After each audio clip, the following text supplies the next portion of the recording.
Do that so far. Yeah, any questions about the assignment due Thursday or the syllabus or anything like that? I think I say 500 words. Let me see. Reading response to. Yeah, 500 words. So 2 pages or so. And if it's a little more, a little less, I won't notice. If it's a lot more, a lot less, I probably will notice. The challenge really will be to write, to contain it within 500 words. If you're really answering this question thoroughly, it will be hard to do it in 500 words. But if you do the math, I got to grade a lot of these, so I limit it to a comfortable number for me and for you.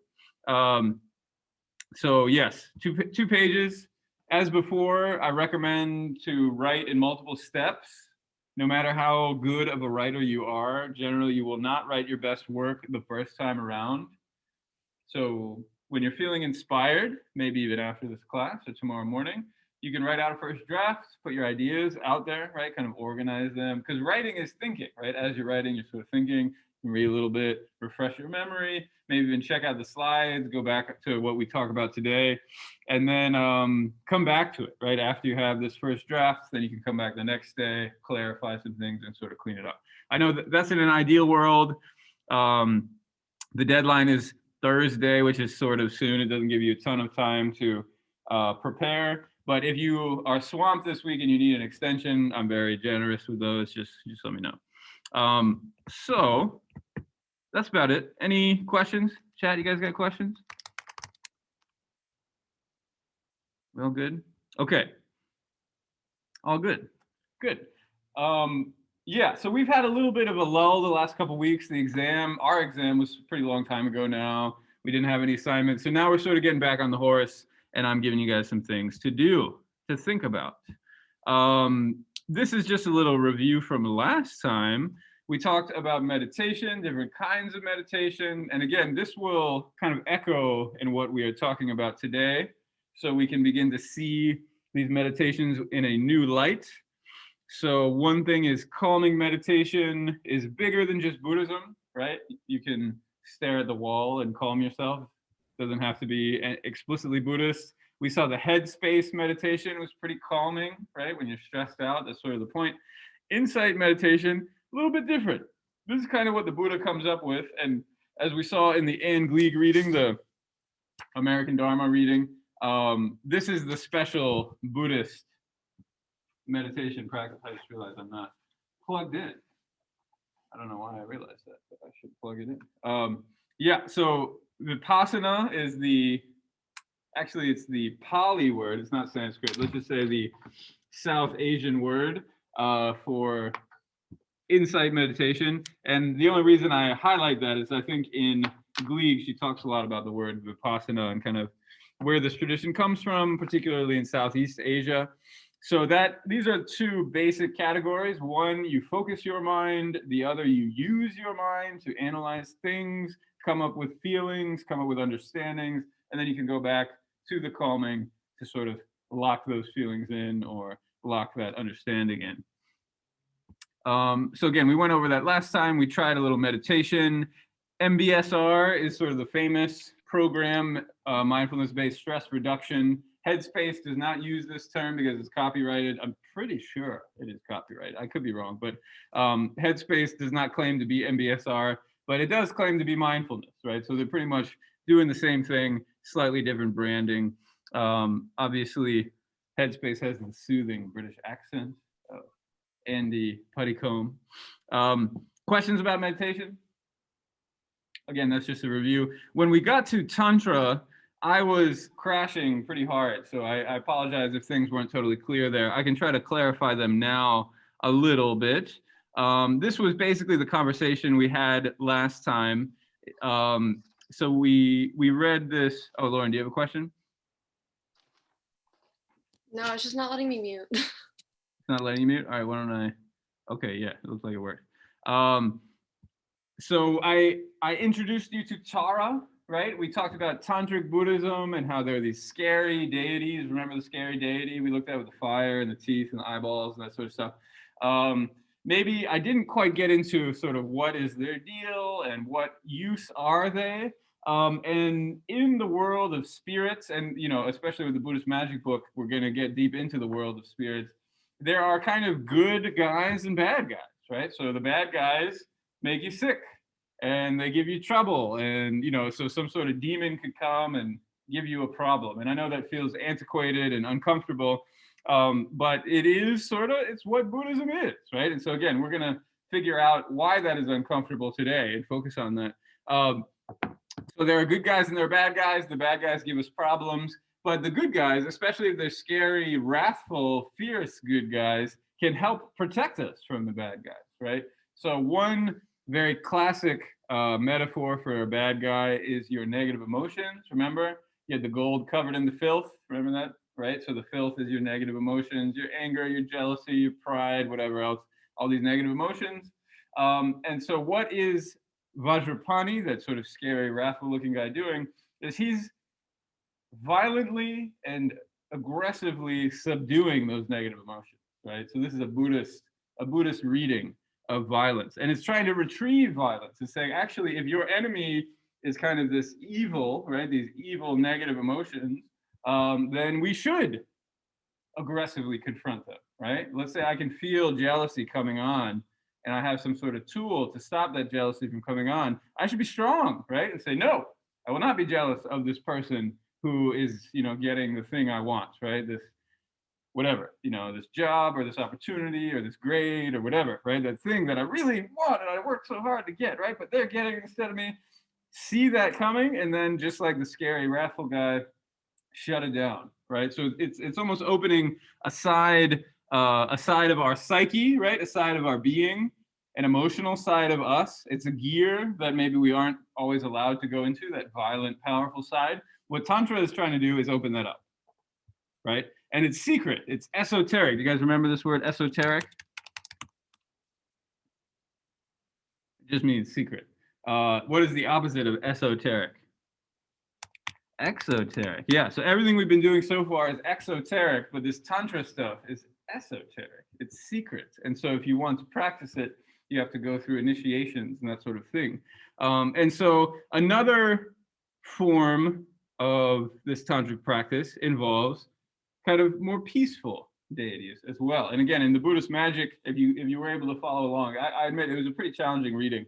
But if you're able to follow along, this is often how they're split, right? Some deities are aggressive, are fierce, are wrathful, and some are kind of softer, kinder, gentler, right? And I think, it is significant. This is a bodhisattva of compassion, just like Guan Yin, like we saw earlier. Also female, but in a tantric form, right? And there's a whole host of other deities that we could pick from too, male, female, all across the board. And I don't want to confuse you too, that the females are nice and the men are mean, because there are wrathful, scary, blood-drinking women, female deities, and then there are nice and soft and peaceful male deities too. So you get gender representation across the board. And so what is this practice with Tara? It was basically trying to meet her, right? And so let's suppose, just like getting that aggressive gear with the other guy, Vajrapani, we could have this sort of calm, kind, supporting, happy, safe sort of feeling, right? And so bringing up, it's almost like mom, right? A divine mother, some kind. That's a pretty quintessential image. You guys ever heard of a divine mother before? Of course you have. And so there's something kind of similar happening here, where she's supporting you, saving you. She's a savioress. She's one who saves, and also protecting you from disease and giving you long life and health and all that sort of stuff. And so the Deity Yoga practice is trying to bring her about by saying various mantras, right? The various spells, and asking for her blessing, maybe even trying to make her appear before you, right? That's one language that was used. And another language was to become her, right? To manifest oneself as Tara. I keep pointing at the board in this way, but you can kind of dissolve yourself into this emptiness space and then build yourself back up, right? That's a Buddhist tool that I introduced to you at least 1 or 2 weeks ago. And so it's being used here, right? You dissolve your normal sense of self, Bill as a teacher, Bill as a Jasper, Bill as, a normal human, right? Just a normal messed up guy with various negative emotions that cause him problems in his life. And is being sort of tossed about by all these sufferings around him. So I take that usual state of affairs and kind of let it fade a little bit, right? Just let it go a little bit, and then rebuild in its place the sense of being a powerful, enlightened being, just like Tara. We compared this with Headspace, and it was a little bit of a difficult comparison, right? Maybe we can kind of return to that conversation because I feel like we didn't quite finish it yet. Why don't we start with what do they have in common? Do they have anything in common? The Headspace. We can get a little Andy just to remind us of what that's all about. Andy Puttycomb, good friend of mine. No, he's not a good friend of mine. I never met him before. To get comfortable, whether you're sitting up or lying down. Just going to start with the eyes open. Soft focus, just taking in the space. Okay, I don't want to put you guys to sleep, but remember this guy? Yeah. How could you forget? And then the other one, I think we watched enough videos of the other one, right? Is you're engaging with Tara directly. So what do these have in common? Can you come up with anything? I'll see if the chat can help us too. What do these meditations have in common?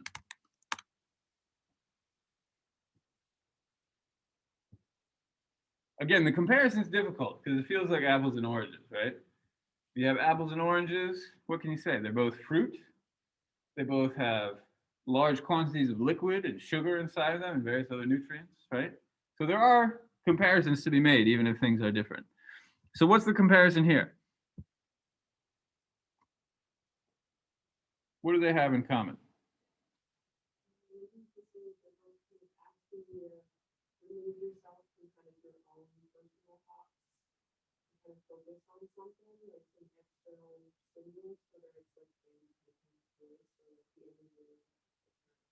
Mm-hmm.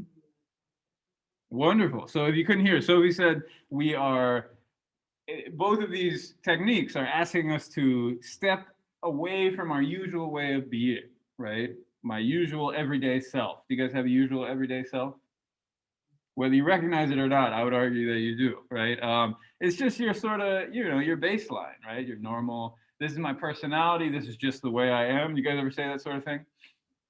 The Buddhists would not agree with that. You are not just the way you are, right? These are just habits that you have developed over your lifetime. If you remember, thinking is acting, right?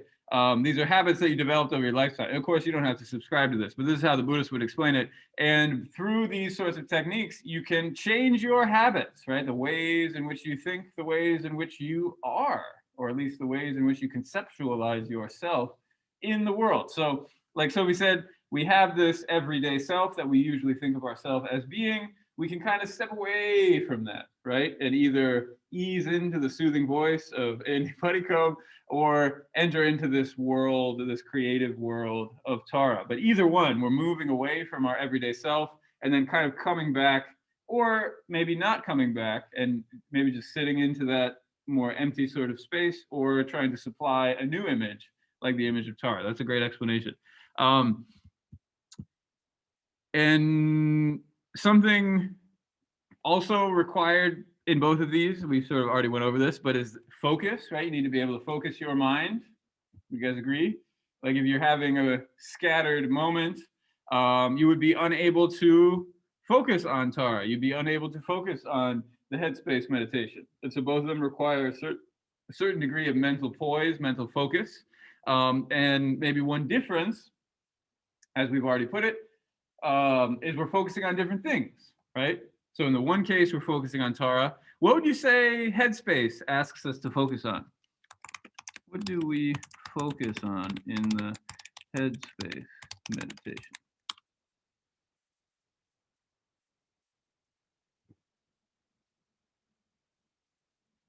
Chat, you guys are a little quiet today. I know I'm throwing some hard questions at you.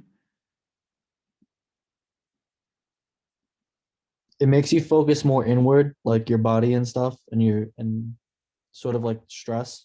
Mm-hmm. Okay, so you're focusing inward. Gregory's adding breath and ourselves, our breath. Yeah, breath is a good one, right? And okay, got a little echo there. And one thing we saw is when you do focus on your breath or on your body or on your mind, and it's kind of all three of them, right? When you do focus on these three things, something interesting happens, right? They almost change under the spotlight, right? It's almost like, what's the guy, Heisenberg? Things change when you observe them, and something similar is happening when we do these meditations. He mentioned to pay attention to when your thoughts would slip and what caused it. Yeah, so that's great. So you're paying attention to your mental mechanisms, right? These habits, right? I just mentioned a moment ago, you are your habits. And so if you pay attention to your habits and your habitual ways of thinking, even if you feel compelled to do something horrible, at the same time, you can just sort of say, oh, that was a horrible thought.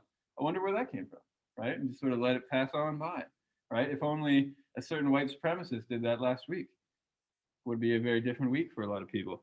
And so even when you have these horrible thoughts and horrible habits coming back to haunt you, what this is allowing you to do is take a little bit of space from that, right? A little headspace, and see kind of where these come from and where they go. I think maybe that's the greatest lesson to learn from the Puttycomb school of meditation, is that you don't have to chase after every thought that you have. I'll let that sink in. You don't have to chase after every thought that you have, right? Is you can focus on that space between the thoughts and sort of see them come and see them go. That's basically what mindfulness meditation is all about. Okay, very good. Hopefully the way I explained it now helps collapse these a little bit more, right? If we see Tara as a projection of ourselves, as a part of ourselves, it's not totally different from the headspace meditation, right? You have to think about yourself a little bit differently, right? Maybe you guys have a bit more of a bounded sense of self. Do you guys have a bounded sense of self? I am me, damn it. And I don't know what Professor Bill is talking about. All this emptiness, mumbo jumbo. I'm just me, and I'm just trying to take my religion requirement, right? But what the Buddhists are asking you to do is expand your sense of self, right? To think about the world as existing in relation to you, right? As a part of you. So you guys are all my students. And whenever I see you, I become Professor Bill, right? And so it doesn't have really anything to do with you as who you really are. It's more about me projecting onto you, right? I'm projecting onto you this feeling like, oh, I need to teach them something, or I got to send them an email or whatever, right? And so I would argue that that actually is how we exist in the world, especially when we know people and recognize people. Maybe that's why it can be hard to hang out with your family sometimes, is because there's so much being projected. There's so much to pull from, right? There's so much intertwining. Interdependent origination is the Buddhist term for it. So in any case, what this Tara meditation is asking you to do is make that same sort of relationship with a deity, right? With an external being that then can also kind of reflect a side of you as well. Okay, I think that's good enough. Any other questions or thoughts about this? Again, these questions we started to explore last week, but we kind of went off the rails, and so I wanted to return to them. Renee, was that a question? No, you good? No, sorry. Okay. Don't apologize. I like it when you guys talk. I feel free to unmute yourselves more. Otherwise, I don't even know who's listening to me, right? The feedback helps me. I kept one slide just so I can pull from this on an exam or something. No, so I can illustrate this point. So, we've got the yogin, which of course refers to the person who is doing the yoga practice, the deity yoga practice. The yogin sees the whole universe in the form of Tara, right? So just like when the gold is covered in filth, that gold is still there.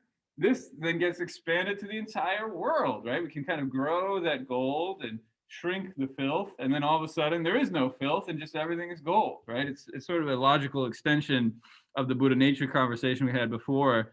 And so we're moving about freely, and we're seeing ourselves as Tara, and in this form of a blessed being. It's kind of an amazing thought, right? There are magic powers that are promised. This is something we also talked about in our mini groups.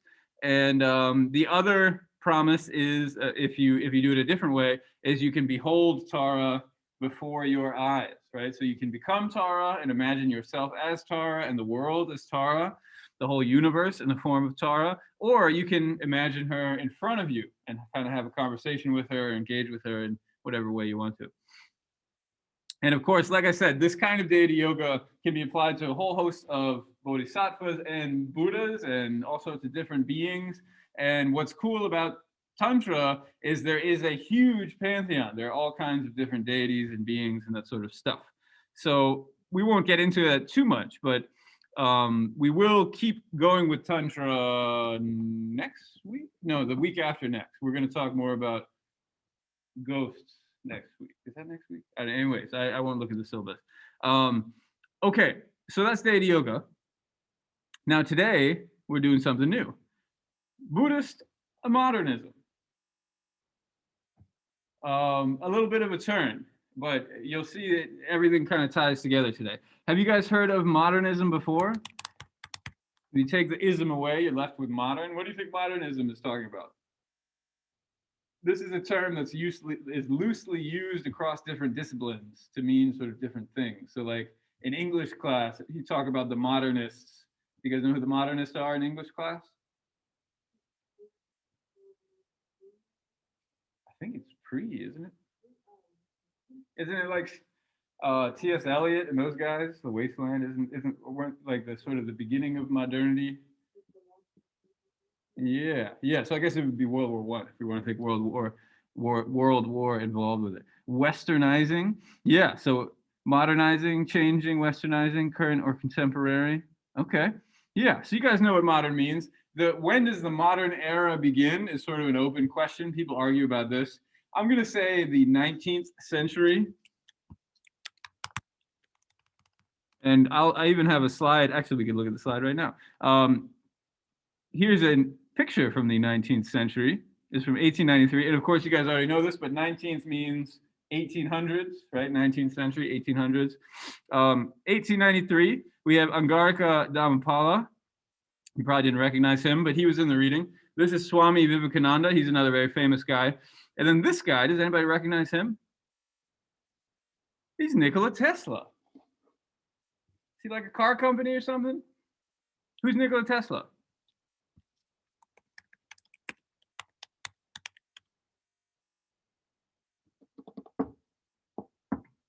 Famous physicist. Yeah, actually, I don't know too much about him. Inventor.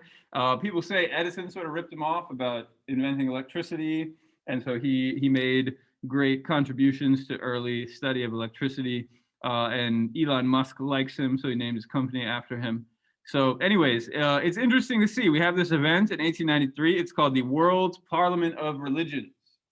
And so religious studies people love this event because it's really when world religion begins, right? Obviously, before this, there are religions, but there wasn't a big meeting of all the religious people in the world until 1893. There's probably earlier versions, maybe more limited versions, but this is the world's parliament. All the great religious people in the world all came together, came to Chicago of all places. And this is when Buddhism really presents itself to the world. And so coming back to your comments, these are actually really good ones. Modernizing something, that's what they were trying to do at this time, right? If we think about what's happening in the 1890s, it's sort of a weird time, right? We were just talking World War I, World War II. Those are like good pegs in history. And then before that, you've got the Civil War, but that's like pretty far before this, right? So what's going on in the 1890s? Can you think of anything?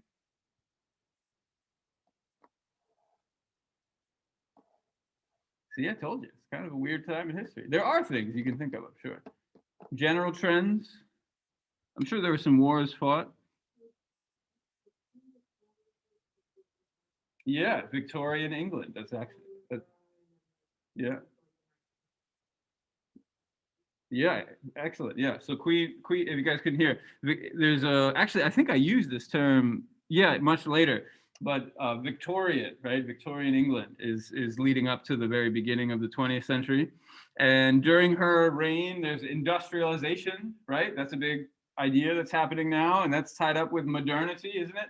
Things get industrialized, we use machines, railroads, I don't know, Rockefeller and oil money and antitrust laws and all that sort of stuff, right? Wasn't that all happening around this time? So yeah, these are good comments. Modernizing, changing, westernizing is an interesting word for Buddhism. I'd like to hear more what you're thinking with that, Aiden. And yeah, current or contemporary. So when did things become modern, right? And theoretically, we're all still modern. So it is, when did things become sort of the way they are now? And people look back to this time as when that really starts happening. So if we take this idea of modernizing religion, that happens with Buddhism too. These Buddhist representatives come up on the stage, many of them from India. What's happening in India at this time? Who's in charge of India? The British, yeah. So colonialism is part of this story, right?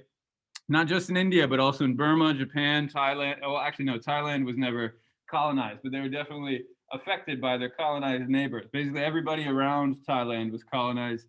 For some reason, Thailand figured out how to avoid that. I actually don't know exactly why. Maybe I should look that up. And so Buddhists come in, they know who sort of the modern people are, they know how the modern people think, they've lived and frankly thrived under colonialism, and they say, look, Buddhism is no different from science. You guys are all using science for your industrialization and modernity and so forth. Darwin, I think, was living and thinking, maybe he died right around this time. Well, he's more like the 1860s, 70s, I want to say, right? Anyway, so this idea of evolution would become sort of popular around this time. Don't quote me on that, but I'm pretty sure that's the case. And so Buddhism presents itself as an evolution of sorts. And maybe that's how I presented it at the beginning of class, because I wanted to present it in an attractive and understandable way. So how is Buddhism a personal evolution? Does that make sense to anybody? What do you think?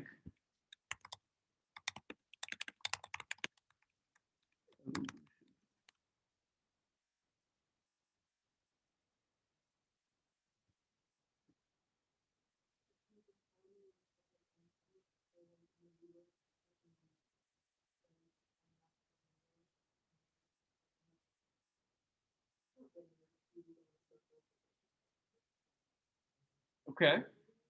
So there's a dynamism to it. Things are changing from life to life to life, right? And maybe that's similar to a Darwin thing, because you have these species with populations that are constantly changing, being born, dying, adapting to circumstances.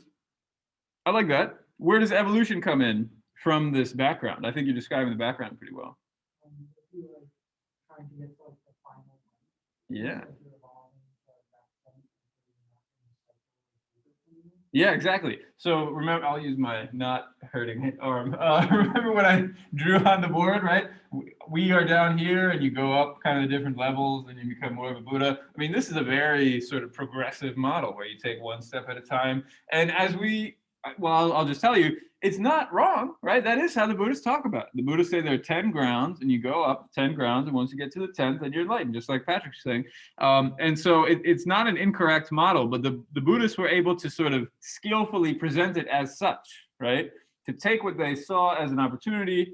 They say, okay, you guys like evolution, we've got evolution. What a coincidence. Let us tell you about it. And the other one was sort of this idea of scientific laws of cause and effect, where science is looking at, you change a variable, and then you observe, and then you watch the result.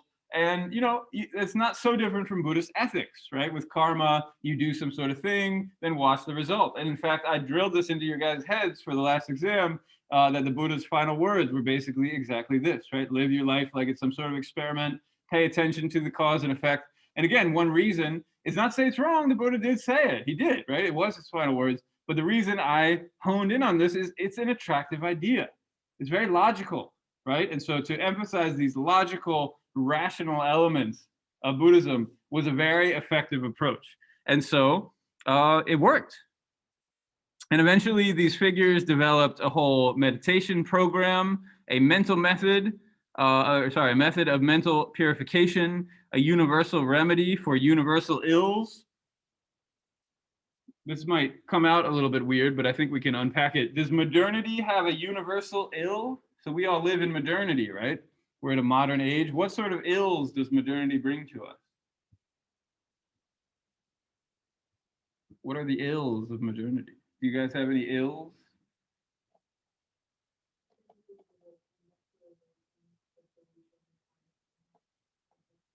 Okay, that is certainly on people's minds now. And I think industrialization is certainly the cause of climate change, at least to a major degree, if not 100%.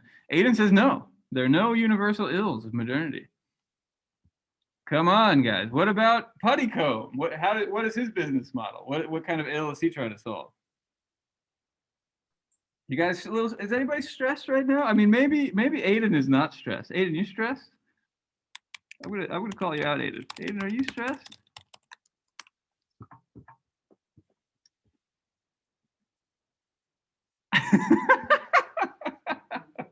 We're all stressed, right? And obviously we could blame the pandemic, but even before the pandemic, you were stressed. I know you were, because I was stressed. We're all stressed all the time, right? And so if you think about what is kind of the universal ill of modernity, we're all working way too damn hard, right? It's just a fact. And especially in this world where we're competing with China or something and trying to maintain the highest GDP in the world, the whip is cracking. Maybe it's an invisible whip. Maybe you're whipping yourselves or something, but we're always doing more than we want to do. I certainly am. I got a shot yesterday that really messed me up, right? And yet I was working all day today because I have deadlines and meetings and all sorts of stuff to do, right? In a more humane world, I'd be able to take a little bit of a break and nurse my sick arm. But of course, here I am because I'm a good capitalist. So yeah, we're all stressed, and that's no secret. I think we all know that. And Puttycomb is clever. He's doing the same thing. We have a universal ill. He is promising a universal remedy. He's saying, I will solve your stress problems for you. And the crazy thing is, he's not totally wrong, right? It kind of works.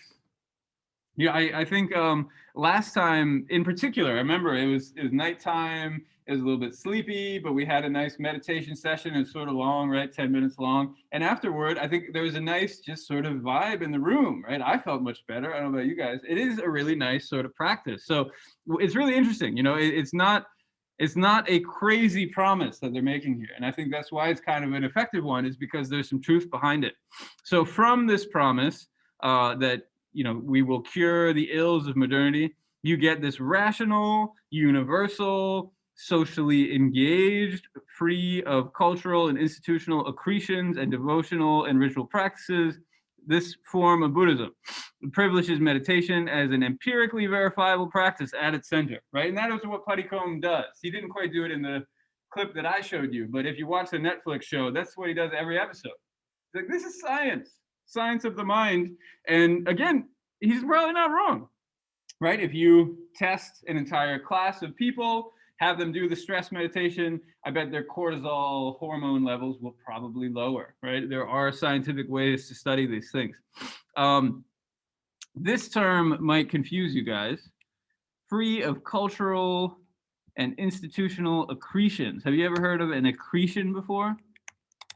That's a pretty fancy academic word. I think I learned that one in grad school. Accretion. Should we look it up together? Actually, I think I can just click on it. Yeah, so the process of growth or increase, typically by the gradual accumulation of additional layers or matter, right? So it's basically accumulate, right? You're accumulating these layers. So what's the implication here is we have some sort of pure essential Buddhism, right? That's what these early thinkers were offering the world parliament of religion. Here's the original Buddhist teachings taught by the Buddha himself. Everything else, all that Buddhist magic stuff, just extra. Just ignore that part, right? We're going to give you the essential good stuff. And I hate to say it, that's what I have offered you as well. Did you notice in the first part of the course, we mostly focus on the Buddha. We mostly focus on early Buddhist teachings. And so I was playing into this model. I can't deny it. Question so far, how does this sound? This modern Buddhism. We talked about the blind man and the elephant. Is that relevant here? Can anybody connect this to the blind man and the elephant?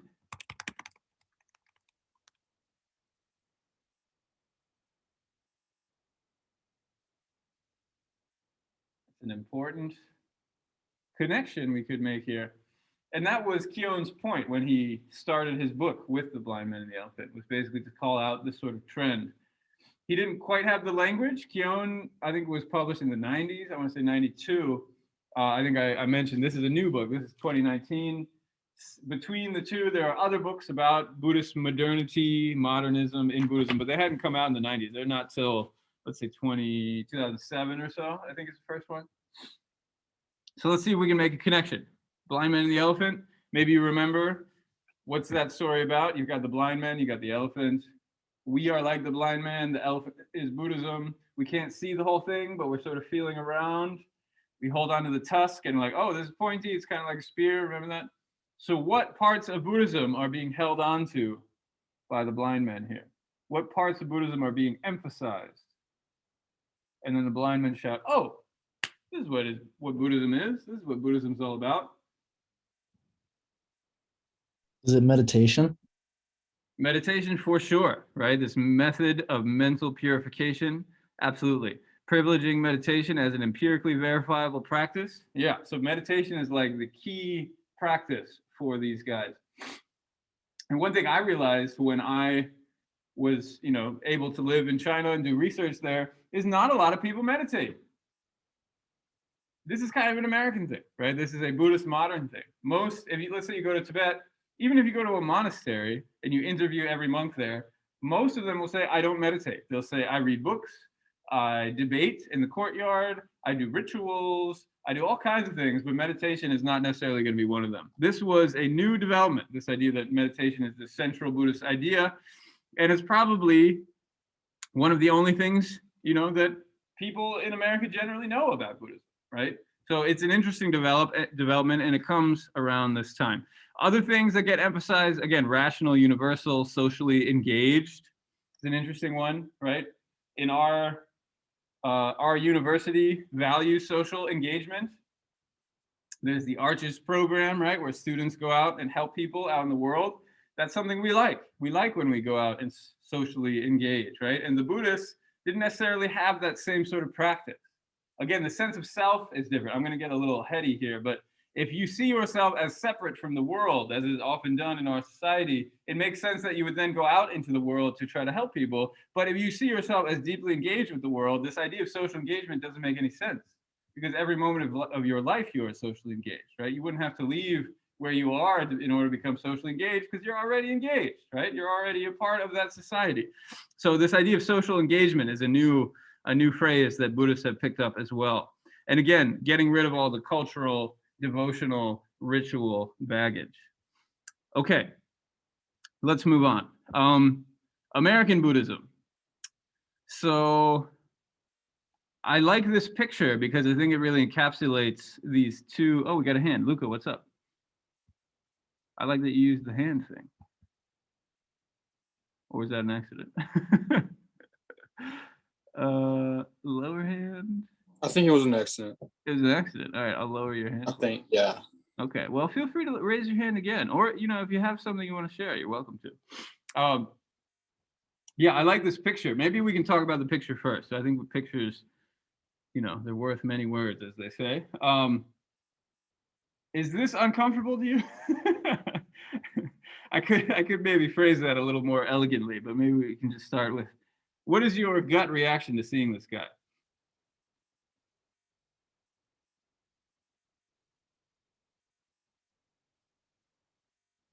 What comes to mind?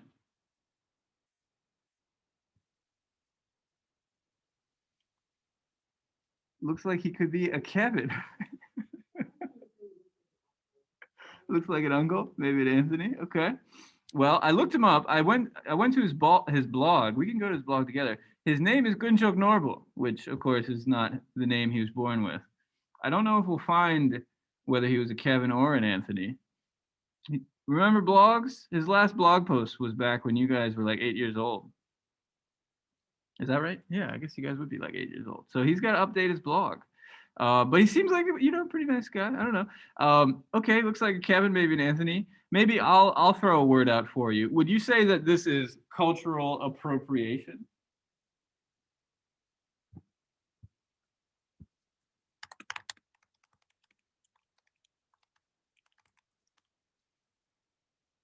Aiden says no. Kevin or Anthony or Gunchok Norbu, not cultural appropriation? Why not? I don't think it is either. I mean, he seems to be doing it in a respectful way. Like the woman with him doesn't seem like offended by it. Okay. She's very happy to be around him. So I like that. So Lauren's bringing up this question of respect. If this were, let's say, if this were a Halloween costume, would that be inappropriate? Yeah.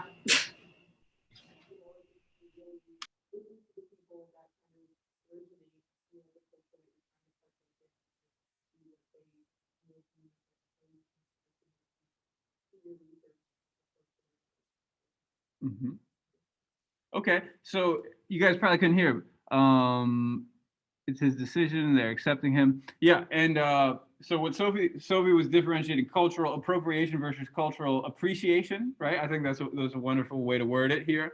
And so he is entering into the community. He is respecting their ways of doing things. They're respecting him, as Lauren was saying, and I think as Aiden is indicating too.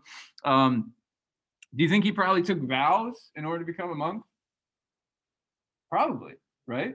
I found his blog. He doesn't come out and tell you, but you got to think so, right? He has the Buddhist name. He's wearing the Buddhist clothing. He almost certainly did. And just so we're clear on what's going on in this picture, he's with a Mongolian teacher as well. So the place I pulled this picture from, it's not even about this guy. It's actually about her.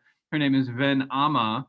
I wonder if Ven is short for venerable. I'm not sure. I don't know Mongolian, so Ven might mean something different in Mongolian. Ama almost certainly means mother. So my guess is this is what her disciples called her. But she's a female teacher. And maybe you can tell this is a Vajra. You probably didn't recognize it, but remember we talked about Vajras last time?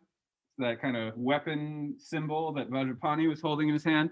And this is a bell, right? And behind it actually is another Vajra that's sort of hidden there. So they are definitely in the Vajrayana tradition. She's, like I said, she's Mongolian. Here's a thigh trumpet. You probably can't quite tell, but that's a thigh bone that theoretically is a human thigh bone, but it's probably not actually a human thigh bone. I don't know, maybe it is. And people use this as like a bugle horn to kind of call on demons for various rituals of various kinds. So as we're saying, right, she seems pretty okay with the guy. So who are we to criticize him? Okay, you're all very, you're more accepting of Gunshuk Norbu than I initially was. When I saw this, I was like, oh, something kind of weird about this guy. And one reason I think at least I felt weird about him is in early studies of American Buddhism, because as you can imagine, people like me, right, we do our PhDs about Buddhism. We like to categorize things. That's sort of what scholars do. And so why not apply some categories to American Buddhism? They started doing it in like the 70s, back when they thought there were only two kinds of Buddhism. One was the immigrant, Asian American immigrant communities, right? And of course, there have been Asian American Buddhists for a very long time, right? Reaching back into the 19th century and probably before that too. Or you have the Euro-American converts, like this guy, right? Who was probably not born into a Buddhist tradition, but converted into it, right? Probably follow me so far, right? Does that make sense? Now, there are some issues with this formulation, right? Because later scholars come and say, actually, that's not a great way to put it, and we'll tell you why. So one reason is it brings up the question of which one is more authentic, right? Which is the real American Buddhism, right? And the implication is that it's when the white people convert to Buddhism, right? An example of this is like on Time magazine, when they're talking about Buddhist meditation. It's a picture of a white woman in yoga pants doing some meditation, that sort of thing, right? If you just saw this woman, you might think, okay, she's Mongolian. She might happen to be in America. I think they're actually in Mongolia here, but let's just suppose this is in America. She might happen to be in America, but is this really American Buddhism? It becomes American when white people take it up, right? So who gets to decide these things and who receives more attention? Again, it's often not as interesting to focus on these Asian immigrant Buddhists. It's more interesting to think about this guy. How did he become the Buddhist that he is today? What is his story? Tune in and we will tell you. And so Gleig does a great job kind of going over various lists. I had to delete some lists. I tried to pull out all the lists. This is how I often read academic writing, but she had too many lists. I couldn't follow her. But here's one of her many lists. As American Buddhism develops, we kind of run into some issues. So one issue is what I just brought up, this Asian American versus non-Asian American Buddhists. Who is the real Buddhist? How do we reconcile differences between these communities? Which one represents American Buddhism? Again, it's an open question, and there are certain assumptions that come behind the split between these two groups. Modes of practice, actually, and maybe I can elaborate on this too. There might even be in this class, right? Someone who's from a Buddhist family, a Buddhist background, who grew up in America and knows little to nothing about what we've covered in class so far, right? There's a very stark divide about sort of this academic convert white people Buddhism versus the way Buddhism is actually practiced in Asian communities. And I know this for a fact because I've been in Asian communities, not necessarily Asian American, but I've been in those too, where I'm talking to random people and I'm like, hey, do you know about the Four Noble Truths, right? I presented it in this class as like the single most important Buddhist teaching, and most Buddhist people don't really know what those are. I shouldn't say most, but a lot, let's just say. A lot of Buddhist people don't even really know what those are. And maybe they'll be sort of sheepish about it and say, well, I just never really learned about that. I never really studied that. But this is the divide we're talking about, right? What is the real Buddhism? Does somebody really need to be sheepish that they didn't take Buddhism class in college to learn what the professor has to say? Modes of practice. There's personal meditation. We've talked about that as this key modern Buddhism, because again, modernity brings stress with it, right? And the Buddhists are saying we can solve that problem. But there are other modes of Buddhist practice that we actually didn't talk about as much. As opposed to personal meditation, there are community events. This is something I used to do when I was in Charlottesville, Virginia. I had a very good friend who was a monk who ran this Buddhist temple. And I probably did go meditate there at some point, but a lot of the time I went was on holidays. And all the Tibetan people in town came together, and you wear nice clothes and you take some pictures and you eat a big meal together and you say some prayers and maybe put up some prayer flags and burn some incense or do whatever you want to do. Very little personal meditation. It's not like a quiet time where everybody's sitting there. It's like kids are running around and all sorts of crazy stuff is happening, right? Community is key in, if we're kind of making this 1 versus 2, left versus right sort of comparison. Personal meditation versus ritual ethics community. That's another split that we begin to see. Egalitarian versus hierarchy and authority, right? Maybe you can tell I'm trying to sort of retrieve an Asian American Buddhist that gets lost, or Asian American Buddhism that gets lost. But the hierarchy and authority, this will probably turn some people off, right? We'll talk more about hierarchy and authority, but it gets pretty gross, right? Some pretty bad things happen in the name of hierarchy and authority. Whereas we Americans, we like equality, right? Everything equal opportunity. And, that's kind of what egalitarian means, right? Is that everybody sort of has the same standing. But Buddhism, as we've discussed, there's a deeply seated misogyny, and there's deeply seated hierarchy where the teacher is on top and the students are on bottom. And that's just how people think about it, right? So to enter into this world is also enter into these hierarchies. We talked about engagement, socially engaged Buddhism. And then finally, adaptation. What would indigenous American Buddhism look like? Is that even a term we can use? This idea of American Buddhism, that might cause some of you to get sort of uncomfortable, right? Can we even use this term American Buddhism as opposed to, Mongolian Buddhism or Thai Buddhism or Vietnamese Buddhism, Tibetan Buddhism, whatever you want to call it? Can we have a distinct group of American Buddhism? What does that look like as that continues to develop? These are all open questions, right? That Gleig is dealing with. Okay, we still have some time. Okay, good. So the last bit is race. So I mentioned a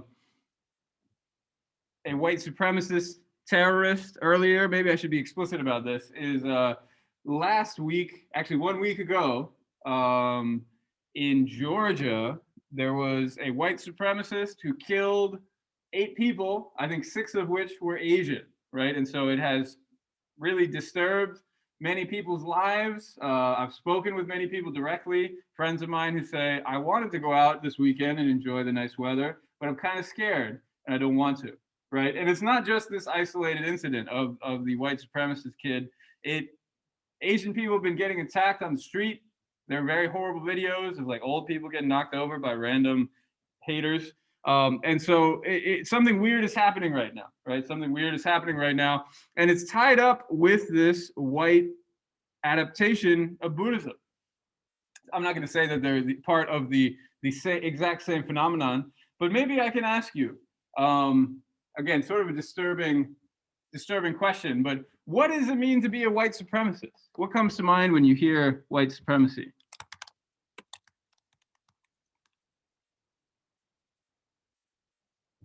And I will understand if the chat wants to be silent on this one, because again, not the most comfortable topic, but an important one, right? We read the news and we say, okay, the Atlanta shooter was a white supremacist, as if we all kind of agree on this terminology.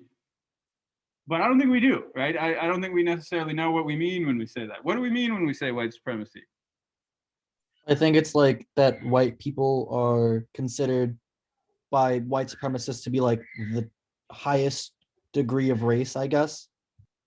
Okay, that's a nice way of thinking about it. Supreme, right? Supremacy. White people are the best race. They are the top.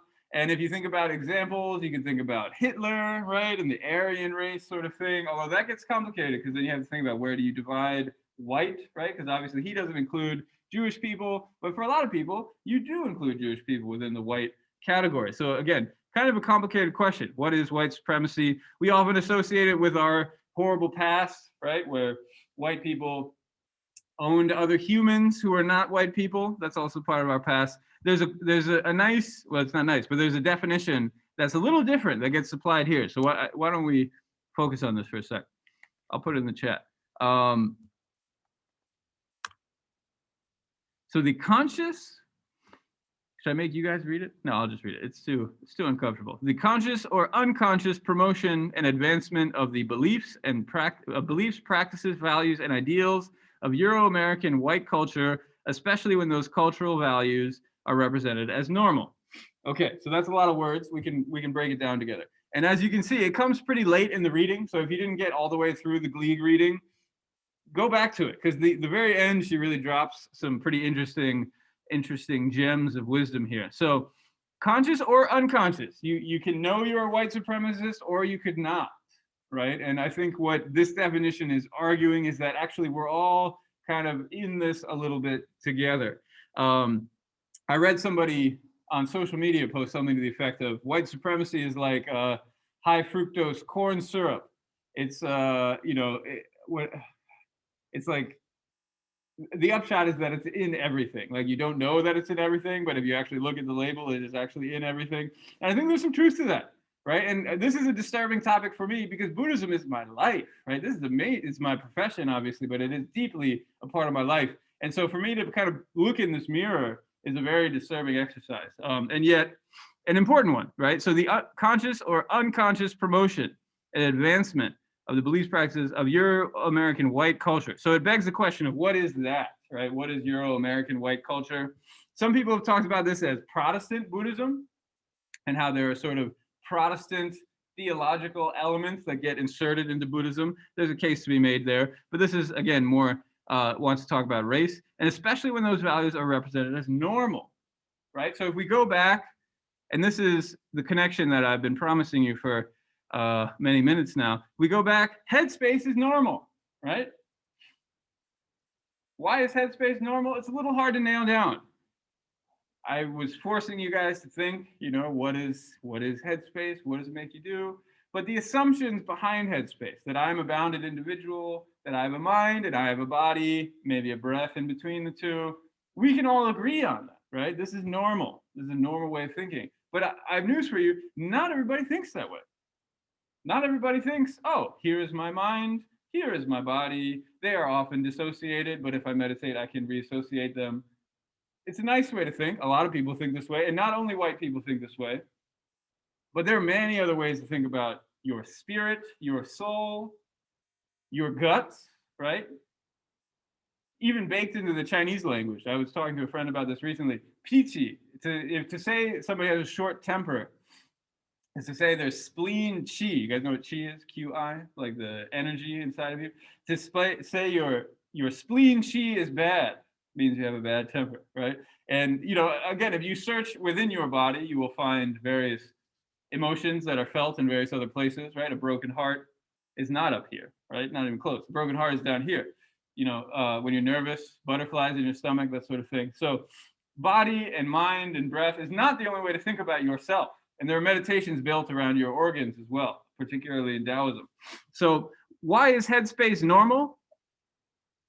There are certain assumptions there that are familiar, right? That are familiar. There are certain assumptions behind Tara practice that are less familiar. For example, Tara herself. You guys are probably thinking this whole time, like, who the hell is Tara? I don't really know anything about her, right? And so coming back, I think this definition is actually quite powerful because it's basically asking the question of what is normal?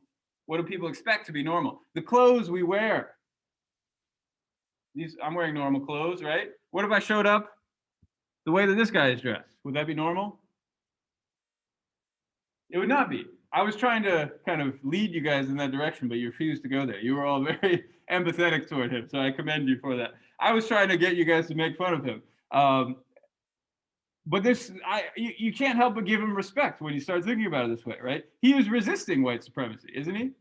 He has dedicated his life to Buddhism in a way where he doesn't hide behind the mask of the collared shirt, right? I come in my professor uniform, and you guys are like, okay, this is what professors look like. Normal. No problem, right? Conforms to expectations. If I showed up like that guy, you might be like, who's teaching this class? Who is this guy? What's he doing here? And to be clear, people dressed like monks, monks and nuns who wear their robes do teach college classes. That is the thing that happens. White people wearing robes like this do teach college classes. I can think of at least one woman who is a nun, has been a nun for a very long time, who teaches in California. I think UCSB, I want to say. So coming back to this question of what is normal, right? It's a very important question to ask. And, I don't want to depress you guys with the white supremacist thing too much. But when you think about, the young, and he was an evangelical, I think his last name was Long. This is what he was raging against, right? He was saying Asian people are not normal. Get them out of here. Go back to China, right? Is a phrase that has been uttered with hate way too many times in recent past. And, including our former president, right? So this goes straight to the top. This is this idea that somehow Asian people are not normal and do not belong in America. It runs quite deep, right? There were Asian exclusion laws. You guys heard of these things? Coming at the end of the 19th century. So there were acts of government to try to exclude Asian people from America. So it shouldn't come as a big surprise then when Buddhism finally comes. There is respect for the Asian teacher, but then there are folks like this who sort of take their place. And then finally, Andy Puttycombe takes their place. And there are no more Tibetan lamas, and it's all just the Headspace app. Again, much more normal, right? Lamas might make people nervous. And look at the sea of white people. Oh, it's kind of crazy. And, I say that as someone who's been to events like this, maybe not quite this densely populated, but I've been to meditation retreats that are filled with white people, and they're not always 100% white people, but there are many assumptions of what is normal, how Buddhism is supposed to be practiced. For example, we all come together, meditate for a weekend, and then we never see each other again, or maybe we'll see each other again 4 months from now when a teacher comes, as opposed to, I was mentioning my monk friend, my Tibetan friend, who is a part of a community where everybody knows each other's names, right? And you hang out together, and you eat food together, and you play together, and you know their kids, and you know their brother or whatever. And, it extends into other parts of life rather than being sectioned off for the weekend retreat. Okay, I think we skipped this slide. So white Buddhists, white middle and upper class, highly educated, dealing with personal problems. This is another way of thinking about what is a normal form of Buddhism. It's dealing with personal problems, right? It's sort of this therapization, psychologization, where what is Buddhism for? Is I'm stressed out, I'm anxious, I need to go to a therapist, or I need to do some meditation, or maybe a little bit of both, right? And so this is a normal approach in America. This is how we approach Buddhism. This is not a very common approach in basically everywhere else, right? This idea that Buddhism is somehow some kind of therapy, that is a new development. And of course, yeah, meditation, this focus on meditation. And even the guy, Ann Glee calls him out, even the guy who was doing this analysis starts to talk about the cultural baggage of the East, right? All the cultural baggage as opposed to the essential teachings, cultural baggage, splitting those apart, taking the essential teachings, leaving the cultural baggage. Okay.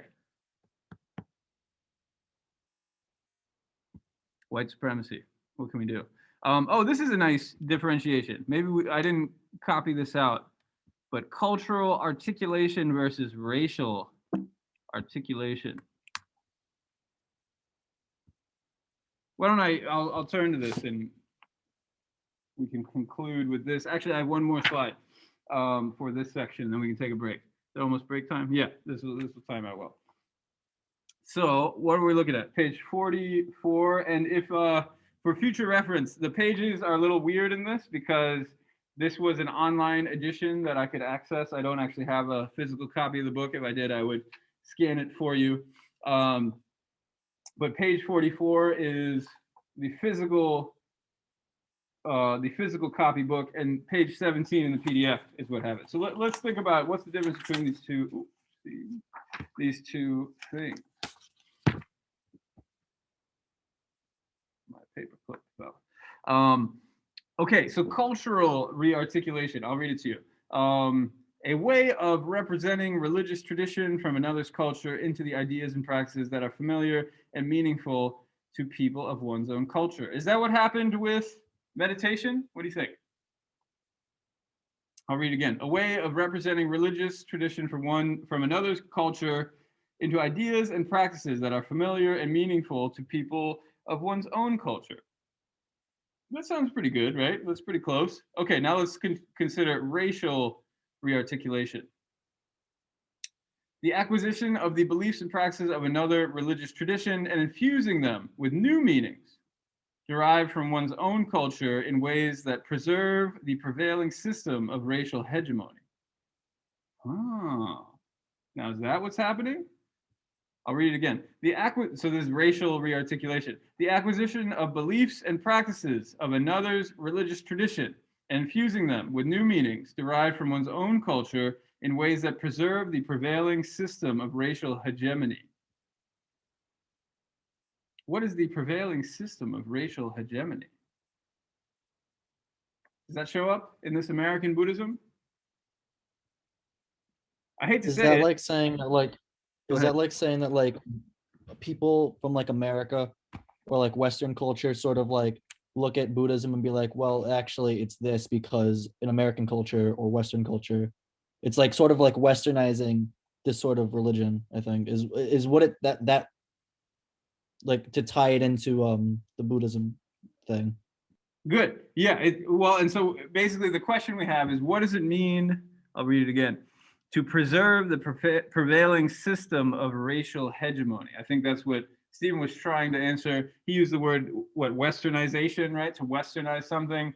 And I think as long as there's space, for example, this Buddhist teacher here, right? As long as he is still revered as kind of a source for knowledge, then that seems like this more cultural mode. But the minute that Professor Bill replaces him as the source of knowledge, right? And again, this is a difficult mirror for me to be looking into, but the minute I become the source of knowledge because I know Tibetan and I can read the history and I even know things about Tibetan history that a lot of Tibetan people don't know, right? All of a sudden we're entering into some pretty dicey racial hegemony, or a space for racial hegemony. And again, where does this come from? It really goes back to this, is splitting this Asian American immigrant version of Buddhism from the Euro-American convert version, right? When I go into Tibet and I say, hey, little Tibetan kids, you guys don't know the Four Noble Truths? Do you even know anything about Buddhism, right? All of a sudden, my essential knowledge of Buddhism is more correct than their more lived experiences of a communal ritual or whatever other kind of Buddhism that they know. There's more value placed on mine because it is the older, more original, more scholastic version, right? And this isn't new. It's not like, white people invented this, but it's in some ways it's what we do at a university, right? Is we find that essential knowledge, right? These are very deeply ingrained modes of thinking about knowledge, such that you can't really escape them, right? They are deeply ingrained in our society, just like, unfortunately, this idea that whatever this Euro-American white culture is, it's normal, right? So what do? We're entering into some uncomfortable space. You good, Alexander? Actually, I would love to hear your thoughts on this. We enter into a new era, right? Because of course, Asian Americans are not all immigrants, right? Unlike the white supremacist shooter from last week.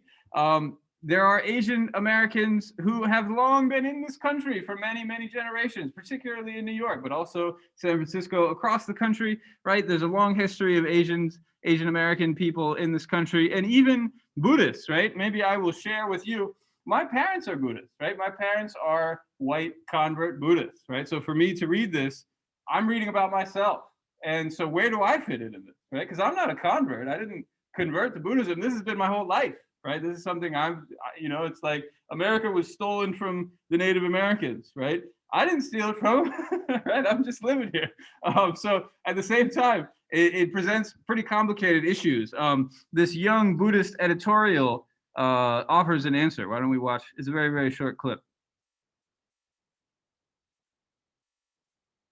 Our journeys changed when we couldn't go to temple every week. So we created the Young Buddhist Editorial, A nationwide community to share Buddhist stories and experiences. Together, let's give back to the community who made us who we are today. Did they talk about personal meditation and personal enlightenment or anything like that?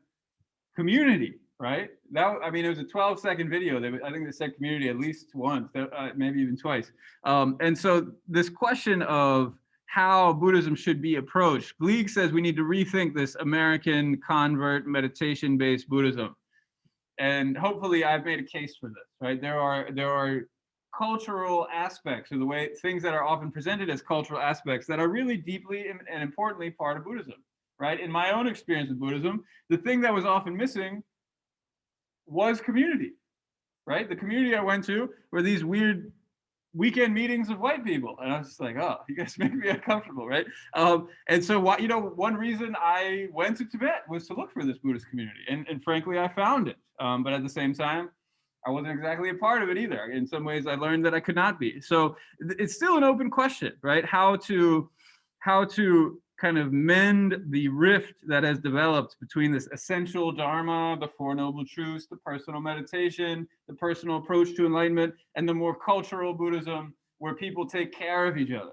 It doesn't have to be self-care all the goddamn time. How about we care for each other for once, right? Imagine that, a society where people take care of each other. And so this new young millennial Buddhism, there is a stronger commitment to community, diversity, intersectionality, and an ability to articulate, right, the values of this more cultural approach to Buddhism. So on that note, why don't we take a break? Does anybody have any thoughts or questions? How's that all sound? Break time? Let's take a break. All right, so I know I lectured almost that entire time.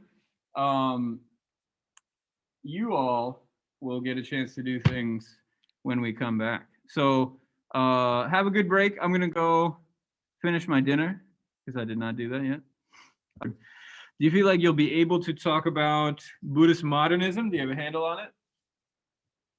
Now, I don't mean to hammer it as saying Buddhist modernism equates to white supremacy, because obviously white supremacy is a pretty naughty word. You could also, you could think about it as just a culturally adapted system that focuses on meditation. I think that would also be a fair way to present it. I think the racial dynamics I think the argument for that is pretty open. People argue with, just to be clear, people argue with Anne Gleig about her stance on this, right? You could imagine the communities of white Buddhists don't like being called white supremacists, right? And so people argue with her on Twitter, and then she argues with them. She's very vocal, and she's just like, look at this fool trying to make this argument, but he's such a fool, and I'll tell you why he's a fool, right? So I don't know if you guys engage with the Twitterverse, but that's pretty standard for Twitter, right? People arguing about stuff, but even the Buddhists are arguing with each other. So hopefully you can get into Buddhist modernism and find a way to represent it positively or negatively, however you want. You know, the Headspace app, there's some virtue to it, right? And we can kind of see where it comes from, and you know, again, see this emphasis on a universal ill and a universal remedy coming through meditation. Again, I think there is something to that argument. Now we're going to do the other side, though, that cultural baggage that gets thrown off Buddhist magic. But I guess before we do that, are there any questions about the modernism side? Doing okay? Okay. Again, I ask you to cite both of these, right? Gleig and Van Schaik. So regardless of which one you argue for, I hope you can explain both. And if you can't, I'm happy to help you. So there are no questions. Here's Buddhist magic. So again, new book. This one's from 2020, just came out. I wrote a review of it. I kind of quietly put up on Moodle. You might have noticed. You don't have to read it if you don't want to. But a journal asked me to review it, so I did. And I feel pretty good about the review. I think I was able to make some kind of interesting points. But it goes to show the things that I ask you guys to do, like write papers and cite your sources and that sort of stuff, I also do, right? And so it's all part of the same kind of wheelhouse. I'm showing you the skills that I have acquired and that I continue to utilize now, right? When I write things like a book review. So one point that I make in the review is that this category of magic is a little bit complicated, right? Maybe just like everything, but it sort of has certain implications. So maybe I can ask you guys, what is magic? I give some words like empirical and rational and all that sort of stuff, but let's forget all that for a second. What is magic to you? Do you believe in magic? And I hope you do. Isn't that a song? If you believe in magic. What does magic make you think of? Illusion. Okay, I like that. So like a magic trick. Have you guys ever seen a magician do magic tricks? So that's a thing. That's a thing that people do. Yeah, absolutely. Illusions. Other magics. There's a lot of magic out there in the world, isn't there? Is it like powers that like can't really be scientifically explained? Okay, so supernatural powers. Yeah, that's pretty good. Although, I guess if you think about like a superhero, we usually don't talk about magic for them. Although maybe some do, right? Are there magical superheroes? Probably. Doctor Strange. Yeah, that's a good example. Scarlet Witch. Yeah, witch doctor. Witch doctor. That's the thing. Yeah, it's an interesting question. Why is Doctor Strange more magical than like Superman or something? I know they're different universes, so can't even compare the two. But for some reason, Doctor Strange has a bit of a magical flair to him, doesn't he? David Blaine, yeah. So we said Harry Potter, right, a moment ago. Harry Potter's classic. You get your wands and your wizards and all that sort of stuff. And so it's in the culture. Maybe it's not like a central part of culture. We've sort of sectioned it off, mostly entertainment purposes. Is everything we said entertainment? I think so, right? Does magic show up outside of entertainment? Like what?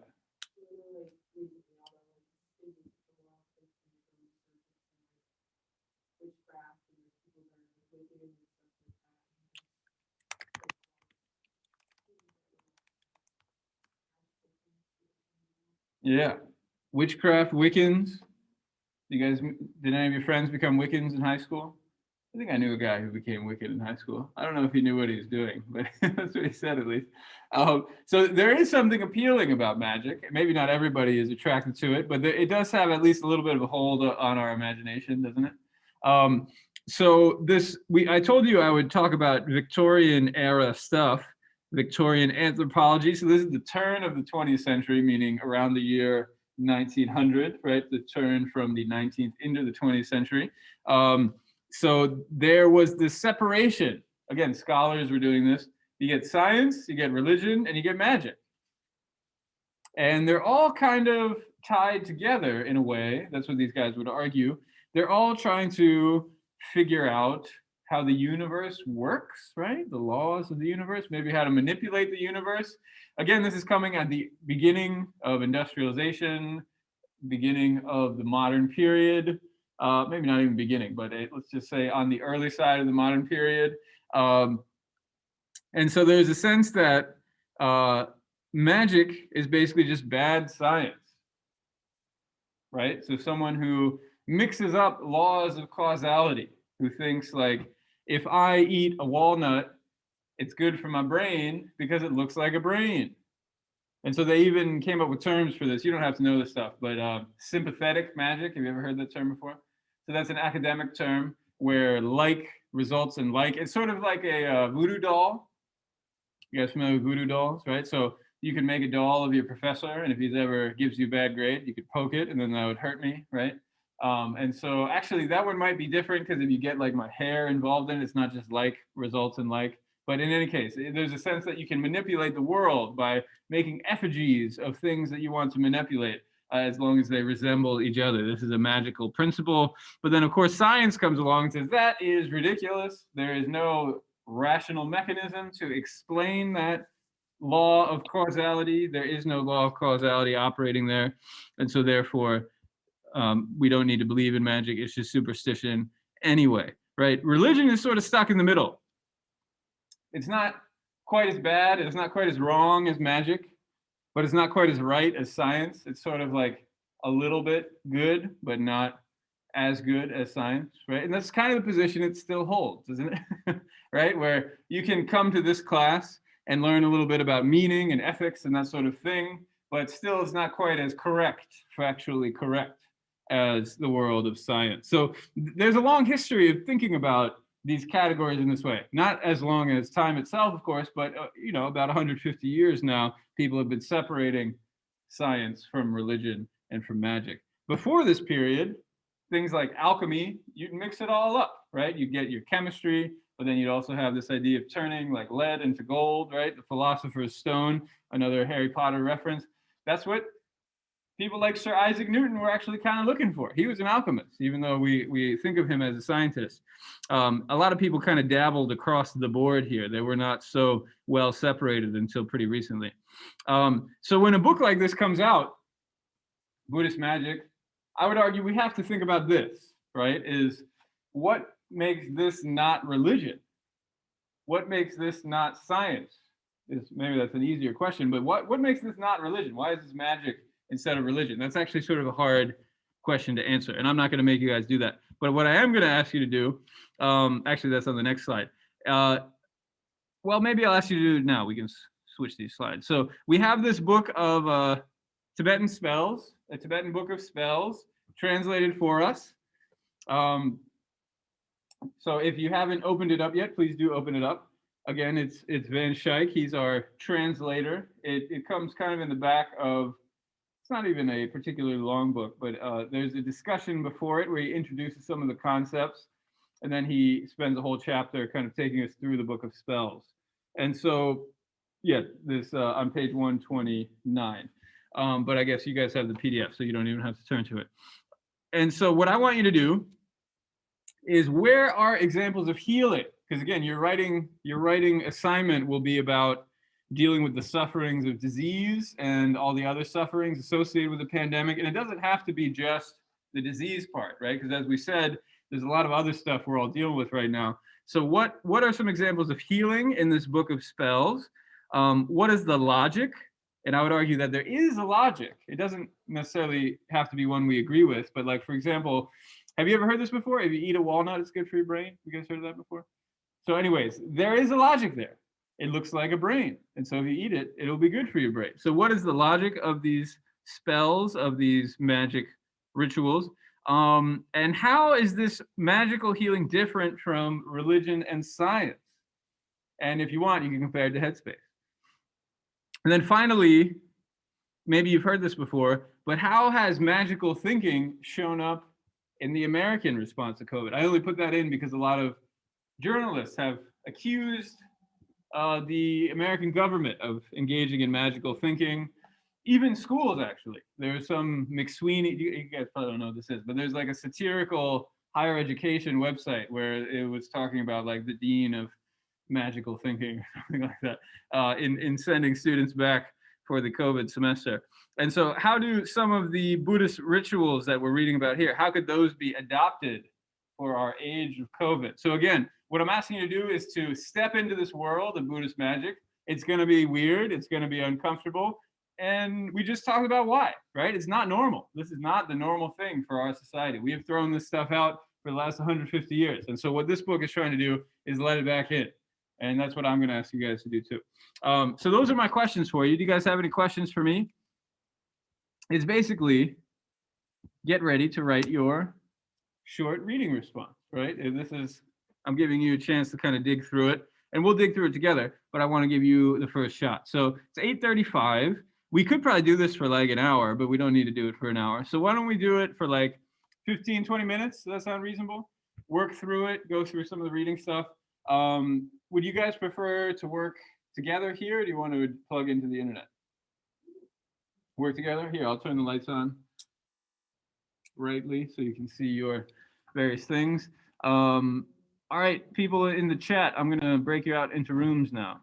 Are you ready? In my research, so I appreciate you working through it with me. I've read this Tibetan Book of Spells. I guess first maybe I'll show it to you. This is what it looks like. It's a codex. It's a handwritten codex, which means it has like a spine, right? Like a modern book. This is also a codex. A lot of Tibetan manuscripts are not. They're just a big pile of papers that are on top of each other. But this one is actually bound in the middle. This is the Tibetan language. It's hard to read because it's written by hand. But I can mostly make this out. It's actually not too difficult to read, even though it's really old. Tibetan language is pretty conservative. It's about 1,000 years old. And it was found in a cave in the desert, a place called Dunhuang. And this guy, Sam Van Schaik, he works at the British Library, and he works with these manuscripts. This is the only edition of this book in the world. It was, again, just found in a cave, and now it's in the British Library, again, because of colonialism. And so now the people who work in the British Library can do research into these books. And then people like me can get on the internet and find digital copies of them and also do research into them. So that's a little background on what this book is. What did you guys find in it? What did some of the groups talk about? Anybody want to share their conversation? Because again, I'm asking you to write a paper about this. In one group, we were talking about the hot take, which is just like which one is better, right? Buddhist modernism or Buddhist magic. I think that we could start off in that way if anyone wants to offer a hot take, or we could go into some details about any of these examples. I'm happy to do whatever you guys want to do. So give me a topic, give me a section. What did you guys focus on? Either in-person room or chat room. What do you guys have? I think this is an old quote, but actually this is a good comment from Aiden. I don't know why it's still here, but Aiden says, it's hard to believe in magic when there are sound explanations for things. Yeah, he's right. You know, it comes back to this initial break where we have science. Who needs magic, right? If we have good science that works, we don't need magic, do we? Now, what's interesting about the pandemic is, for a long time at least, did science, well, I don't want to phrase this too dismissively, but was science able to cure COVID? It was not, right? We were powerless. And that is where magic shines, right? It's when there's nothing else you can do. I agree with Aiden that, given the choice, if there was some sort of pill we could take to cure COVID, right? There are pills to cure diseases, right? Things like the bubonic plague, for example, killed half of Europe 700 years ago, 700 or 650 years ago. Now, if you get the bubonic plague and treat it quickly, you will not die. You'll be fine, right? Take antibiotics, you will be fine. That is not the case for COVID, though. So that is where magic starts to shine. So we could think about adapting these to COVID. We could go in a lot of different directions, but I'd like to hear what you guys discuss. What do you all talk about? Well, we talked about like the whole like trying to find like the logic behind it. Okay. And it was kind of difficult because a lot of the rituals were very different for like different things. So one of the things that we kind of talked about was that like maybe it was just like a cultural difference thing, maybe that like some of these things just like might make sense because like certain like maybe animals and certain cultures might mean certain things. Like I remember one of the things was like something about like holding up a frog, and whatever like the liquid looked like that came out of it was like what meant like how the person was going to recover from that disease. Great. Yeah, so that one also jumped out at me. So this first section is all about healing different diseases, right? So on 134, we got the frog thing, and it's pretty confusing. I totally agree with Stephen. Like, what's the deal with the frog? Let's see what it says. All right, so from the very beginning, we have someone who's possessed by a powerful dragon. So you might hear the word dragon and think, are dragons a thing? And so what is causing this person's disease? It's the dragon. We have some sort of serpent spirit, maybe we could call it, right? This isn't maybe not exactly the same as like a European dragon. It's more like a spirit kind of dragon, but we have a dragon is attacking somebody and causing these skin diseases. What this says, arthritis, tumors, crippling injuries, or leprosy. Actually, I want to look carefully at this because when I read this, it makes me think of the bubonic plague, which I just mentioned. Because especially it talks about putting a frog on the place where there's pain for the patient, right? And pulling out some sort of liquid from that spot, right? It makes me think of a giant bubo, but that, again, that's something I'll look at in my own time. And so it's not a real frog though. It's made out of barley flour and turned into the shape of a frog. And I think what Stephen's question is that they were discussing is why a frog? Can anybody make sense of this?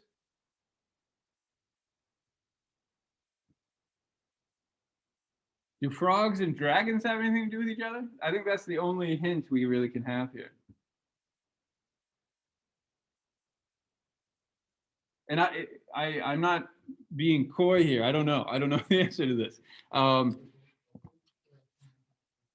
Yeah, they're both kind of reptile, right? I just found a picture of a frog. I mean, obviously that doesn't look a lot like a dragon as you normally think of it, but maybe it's like a dragon's little cousin or something. Who knows? And they have big mouths. You can open up their mouth and kind of use it to suction things out. I don't know. We're all sort of grabbing for straws here. So the logic will not always make sense. Although I would argue the logic in general does make sense, right? There's some sort of liquid inside of the patient making them sick, and we want to draw it out. And so, in fact, they even put ointments into this. It's almost like a cake, right? Because you have this flour, you mix it up, make it into a frog. It's like a frog-shaped cake. And inside of it, you put these ointments of various colors. So there's something, if we knew what the ointments were, almost medicinal about this, right? You're putting on some sort of medicinal ointment. As Stephen was saying, there's an extra symbolic layer that is somehow tied up with this frog. I couldn't tell you exactly what it is. My guess is it's somehow, just like Patrick was saying, connected with the idea of a dragon, but it would be hard to say for sure. There's some mantras. You might have noticed almost every one of these has a mantra. Do you guys remember what a mantra is? It's a repeatable phrase. Yeah, exactly. That's a nice way to put it, actually.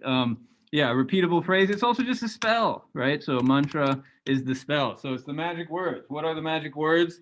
Sometimes the magic words are directed at a deity of some kind. Like here we have Hayagriva. You probably don't know who that is, but that's okay, right? They are these deities. Again, I'm looking at 134. Led by black emanations. He sits on a throne holding a water lasso. He tames the dragons and diseases, right? So what is the logic of this? Is a spirit is coming, making us sick. So what do? Let's go kick that spirit's ass, right? And maybe I can't do it myself, but I'll get my friends to do it. So Hayagriva comes in. He tames the dragons and diseases. And thanks to them and the frog emanations, all sicknesses are drawn forth and destroyed. And then you say the mantra in order to sort of try to bring this out. Now, you guys might be thinking, but does that really happen? And of course it does not really happen. But at the same time, if you are powerlessly suffering under the reign of some sort of horrible disease, why not kick its ass, right? It's better than shooting up a massage parlor. Sorry, low blow. And so one thing we were talking about in one of our groups was this question of violence. Did anybody talk about this one, the stabbing one? So this was at the very beginning, so I imagine a lot of people came across this. This was the very first one. There's a ritual dagger that gets talked about. One thing, I really think Van Schaik is a great translator.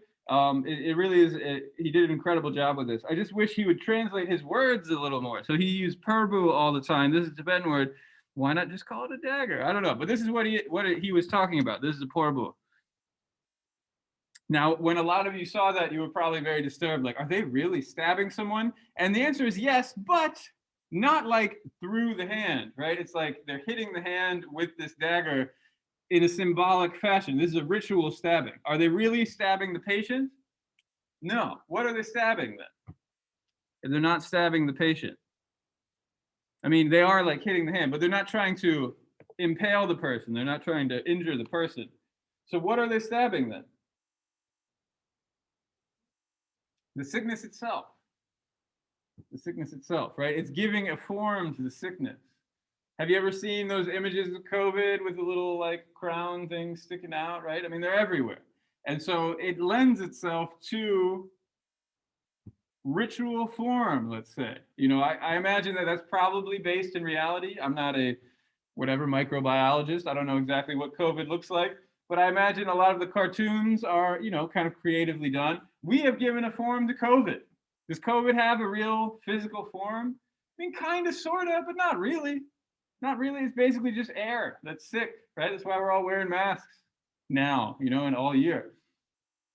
And so, you know, it's almost like a piñata or something. Have you guys ever seen piñatas that are effigies of people, right? I bet there is somewhere in the world where there's a giant COVID piñata. And I would love to go to that party and smash that damn thing, right? Wouldn't that be fun? And so there's something very similar happening here. Obviously, there are other events involved, but I think the group that I was talking about was really disturbed by the violence. And I would argue that's kind of the point, right? We are frustrated with this situation right now, and to let off a little steam actually might be kind of a good time, right? But it's not that simple, and it is pretty intense. At the very end, it says it's improper to perform the striking with a young child or a pregnant woman. So it's like they are kind of whooping this person's ass a little bit to kind of smack the insanity out of them. So I wouldn't say this is one you should try at home necessarily. And I agree that the violence is a little disturbing. But I would also agree, or I'd also argue that there is a place for violence in ritual. If we were to talk about football as our own violent rituals, but I think there is a place for violence in ritual. It makes it more powerful in a way. And it gives you an alternative version too. You can do a protective ritual under somebody's bed if you don't want to do the violent one. Okay, so this is the ritual dagger, in case you were curious about what that might look like. What were some other things that you guys talked about? What do you guys talk about in this room? I mean, I kind of brought up the idea of like the placebo effect. Uh-huh. Sometimes just like believing what you're doing is helping. There's been psychological studies that like if people are sugar pills, it can help with this, and they actually like improve those conditions. And so like the act of just like doing these rituals repetitively, doing this is helping to fix my thing. Like, who are we to say, even if it's just kind of a mental kind of shift, but that doesn't help you, you know, like, and I think like discrediting that just doesn't really seem right, you know, if it's just something that repetitively makes this better for you in some way, then who's to say it's not for you? So for the folks who are playing along at home, Sophie just gave a very generous read to these practices and is basically saying placebo effect, right? Have you guys heard of this before, chat? Yeah, it's like the effect that like pretty much like if someone tells you this is gonna help you, you pretty much you're more susceptible to like feel better. Yes, exactly. And so she put it very nicely and basically said, hey, if people do this thing and it makes them feel better, what's wrong with that? And you know, some of you might be thinking, well, if you're stabbing each other, maybe there's something wrong with that. But here's a more chilled out version of it. This one's kind of interesting. You have a sick person, they hold a thread, and then you attach an offering cake, which they're called torma, right? Here's torma. And you can see they're made up kind of like that frog description. They're made out of flour. And this stuff, these ornaments are actually made out of butter. So the butter is what gives the flower its shape. And then these sculptures are all made out of butter. So you might be thinking if you leave that out in the sun too long, it might get a little nasty, right? So these things are made very regularly as part of these sorts of rituals. And, you know, Sophie didn't reference this one specifically, but I think it's a good example to illustrate her point is, let's say I'm sick, I'm scared, you know, there's some sort of urinary blockage is what is described in this one. But let's say I'm sick and I'm scared, and we attach this string to me and then to this offering cake. And then after doing the spells and the rituals and so forth, you take the thread away from me and tie it up into the cake, and then throw it into the road. Kind of an interesting one, right? Yeah, and this is relevant. So when casting out the torma, right, when you're throwing it into the road, visualize that a single one of your fine body hairs, from a single one of your fine body hairs, a billion wrathful deities emerge. The obstructive forces in the body of the patient and the hindrances are overcome and purified. Visualize and imagine that along with the torma and the thread, all diseases emerge and are cast out. So what's the logic of this one? I've kind of just spelled it out for you, but maybe we can think, why the road, right? What's going on with this offering cake and the road and the thread and all this sort of thing? What is the ritual logic happening here? You guys ever done something like this? I have. People do this all the time, actually, in Tibet now. I didn't show you a picture of that. I thought the offering cake here is sort of nicer. But if you ever go to Lhasa, you'll find these weird boxes in the middle of the road. And cars run them over on purpose. Like I'm riding in a taxi and you see this weird box and the taxi goes like, it runs it over at great speed. What is the logic? Why would somebody put these offering cakes or a ritual box filled with this material? I'm kind of using vague language right now because I don't want to give it all away. Maybe I already have given it all away, but what's the logic here? Why would somebody throw these things into the road? They get destroyed. Why do we want to destroy them?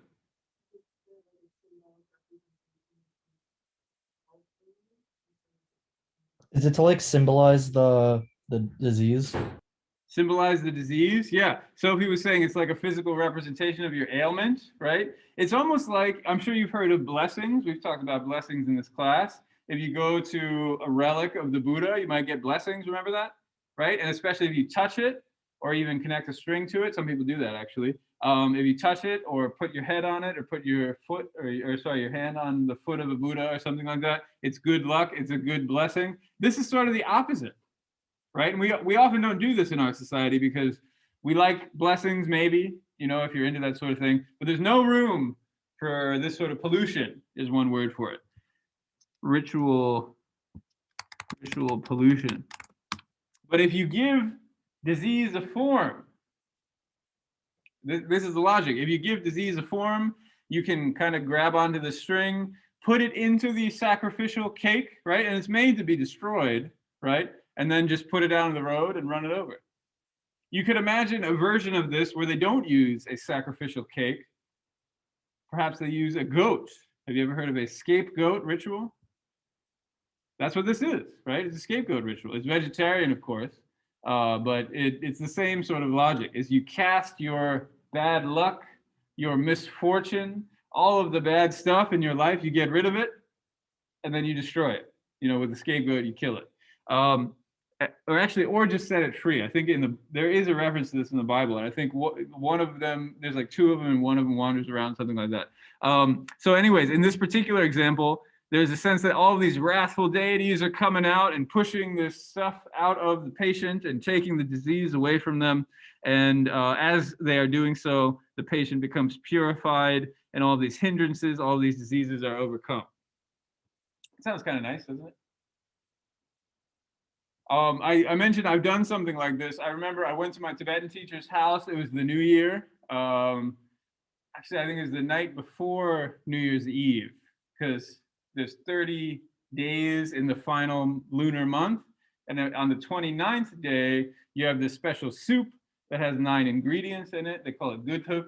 And some of the dough used to make the noodles in that special soup, you then kind of take and rub on your body and get some like lint or whatever, just like get some crap off of you, and then throw it out into the trash. It's sort of a ritualized version of this. It's a little less grand and ceremonial, but it's basically all the nasty crap from the last year, right? You're starting new for the new year. So you get the dough and kind of get all the lint off of you and then throw it away and don't look back, right? And get out of there. Spring cleaning.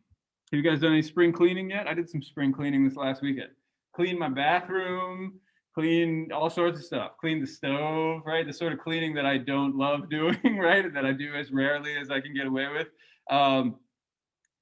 There is a similar sort of feeling, right? As you're getting rid of the gunk from the winter, and particularly in New York, you don't want any bugs coming or anything like that, right? So you got to make sure it's clean as the weather gets warmer. And, you know, I think it's more ritual than really anything else. Okay, so those are 3 good ones. I've got a lot more. Do you guys have other things you want to talk about? Other groups want to share? Let's see, what did I talk about? We talked about violence a lot. We talked about football. What about any hot takes? Does anyone want to make an argument? Hot takes? Does anyone want to argue that we can adapt magic for our modern age?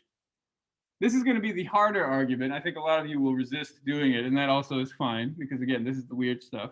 Does anyone want to make a hot take? I guess a few of us already did. We had the placebo effect hot take. That was a good hot take. Other hot takes?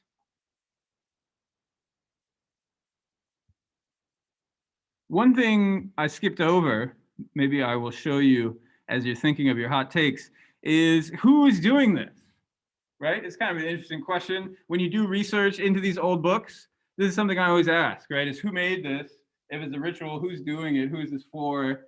There are a lot of different kinds of Buddhists, right? There are a lot of different kinds of people who do these sorts of practices. There's the Buddhist scholar. And, you know, we were talking about sort of this white American Buddhism as being scholarly. But of course, it's not only white Americans who are scholarly.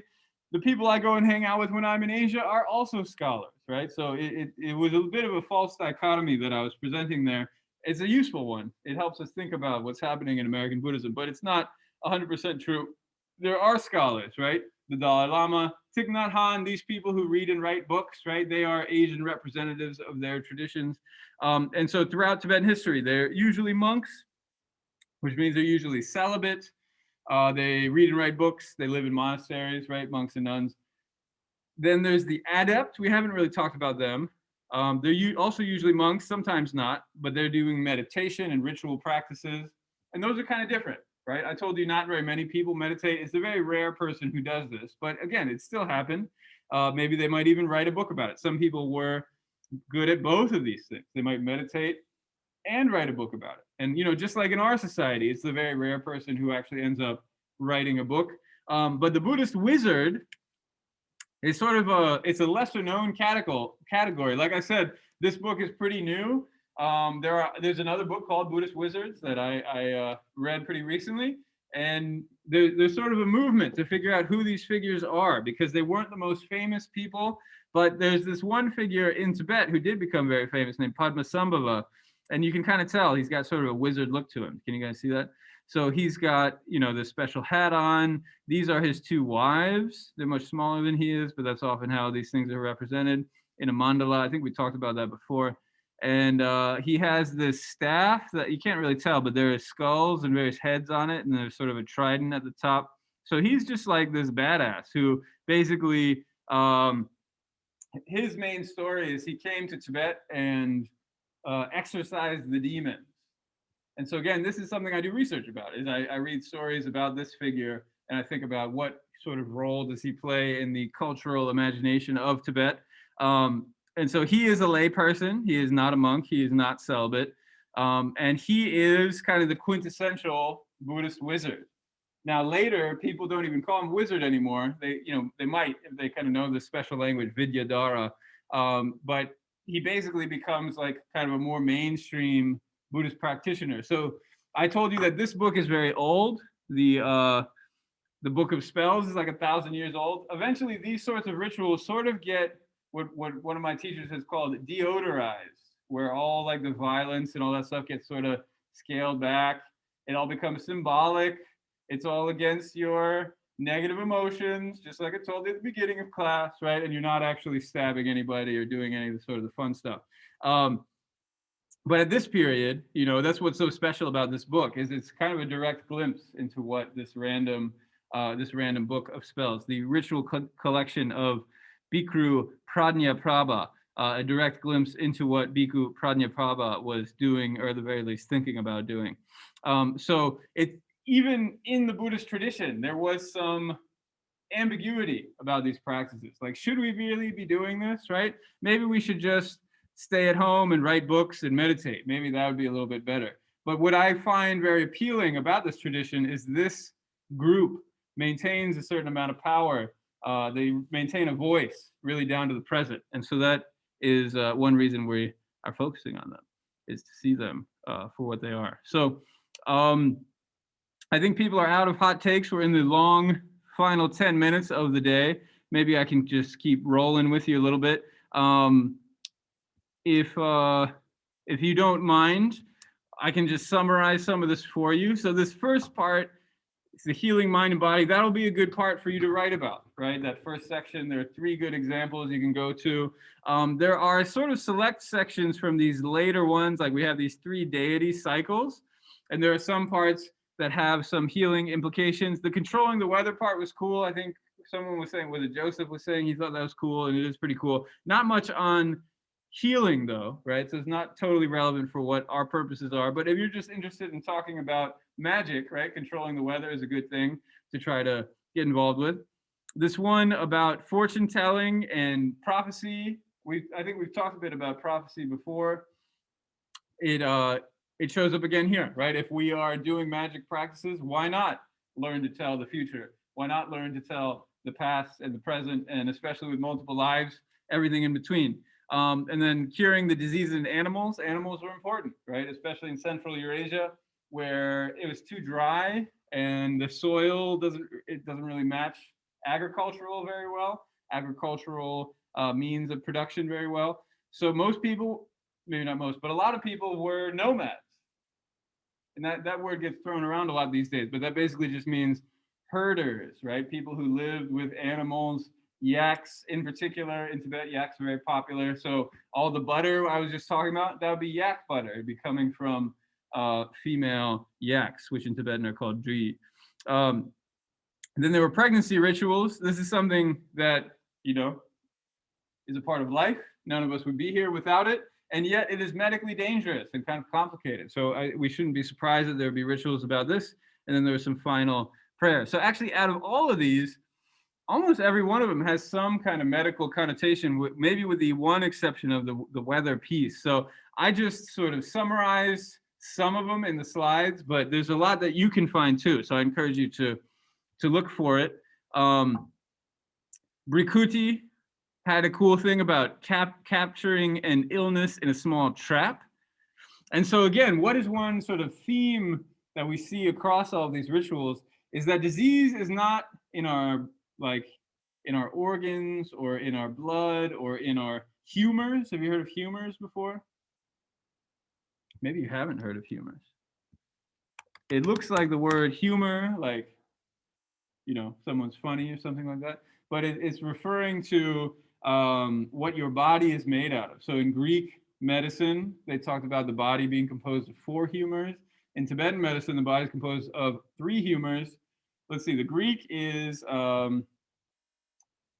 it's 2 kinds of bile, black bile, yellow bile. I think blood and phlegm. Is blood one of them? I think that's what it is, yeah. Blood, phlegm, black bile, yellow bile. In Tibetan system, it is wind bile and phlegm. And so you can tell there's a bit of an overlap there, right? The bile and the phlegm, the wind thing is a little bit different. But that was a common medical way of thinking about the body, right? Rather than bones and muscle, right? This idea of muscle is a relatively recent emphasis. This thinking about your body is something you can sculpt and turn into gains. Obviously, in Greek culture, there were these strong guys and that sort of stuff. So I'm not trying to say it was totally absent, but particularly in Asia, this idea of a muscle is hard to translate. I mean, there are some modern terms for muscle in Tibetan and in Chinese, but if you go to the pre-modern period, there's not even really language to talk about it. There's just flesh. That's all you really got. And within your flesh are the humors, and they're moving around and doing stuff, digesting things and keeping you healthy. If they get out of balance, you get sick. But all of this has nothing to do with humors, right? This is not a medical vision of the body. This is a body composed of spirits, right? Where bad spirits might get in and make us sick. And again, it feels kind of ridiculous, but at the same time, what is a germ other than a bad spirit, right? I mean, if you want to sort of put a concept to it, all of us like wearing our plastic suits 1 year ago. I remember putting plastic gloves on whenever I went to the grocery store. Looking back, I feel like I was kind of let's just say I was a little bit scared, right? What was I scared of? Well, I was scared of the COVID spirit, that it might sneak in through my hands if I don't wash them properly or whatever. And so what can we do is maybe we could trap the COVID spirit as it's trying to sneak up on us. How do we do that? Well, you write the family name of the sick person on a piece of paper, then place it under that person's bed and conceal it with dirt. You say the mantra, and the spirit will manifest and permanently remain in the impure dirt. Why do you write the person's name? What's the logic for this one?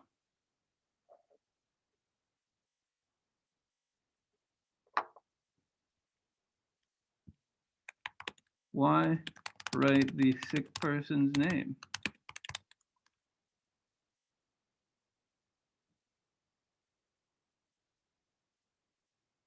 Is it like calling it out of them? Potentially. To catch an illness-causing spirit. You're like telling a higher power that it's this person. Yeah, it's confusing the spirit, right? So let's say the spirit is looking for Bill and it's just thinking Bill, Bill, Bill, Bill, Bill. But then I write Bill on a piece of paper, then all of a sudden it gets kind of confused and it goes after the piece of paper instead of me. And in fact, there is a custom in a lot of parts of Asia. I don't know if any other parts of the world, in the old days, probably not as much done today. But if a kid is sickly when they're young, parents will often change the child's name to something kind of undesirable, like, dog crap or something like that, right? And the reasoning behind it is kind of similar to this, right? Is if the spirit comes across this person's name and hears dog crap, they're like, you know what? I'm not that interested in dog crap. I'm going to move on to the next person and try to haunt them instead. So there's an interesting element of names here, naming, where if a spirit has your name, then they can somehow take over, right? And haunt you or make you sick. But if you do this special magical thing with your name, you can keep the spirit away from you. Here's a Garuda. Have you ever heard of a Garuda before? This is the name of an airline company in Indonesia, I believe. And it refers to this giant bird. As you can see, the giant bird is stomping on a bad thing, right? I told you this was a pretty common trope. Can you tell what's going on here?